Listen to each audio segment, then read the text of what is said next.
Well, it's one of many stories of loss during World War II, but this one didn't unfold in Europe or the Pacific. It happened in the so-called Middle Desert of Wayne County. The crew of a bomber died when the plane crashed in a remote area. Ranchers found the wreckage 3 months later, and now this weekend they'll dedicate a memorial to the men who died and those who found them. Here's KSL News Radio's Marc Giauque.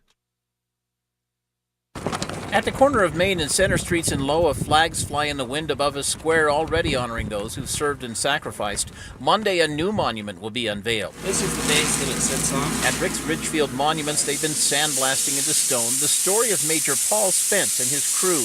Emily Stables is his daughter. I was only 9 months old when his aircraft encountered severe turbulence and went down over the wilds of Wayne County, Utah. The Lockheed 18A was on a training mission between California and Colorado when it disappeared. 30 missions were sent by the Air Corps on the presumed flight path, but they never found the wreckage. Until 3 months later. 3 cowboys were taking their cattle from the upper reaches here behind me.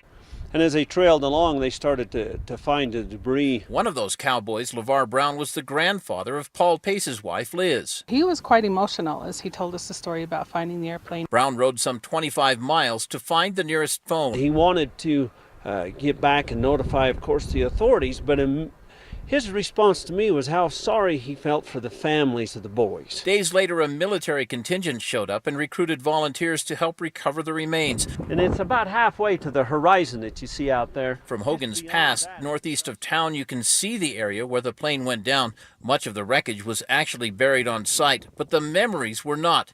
Not in the minds of the crew's families or in the minds of the community. There was a dark shadow in the past that my mother could barely bring herself to talk about. A gentleman once said that it's a hard place to make a living here in Wayne County, but an incredible place to have trouble.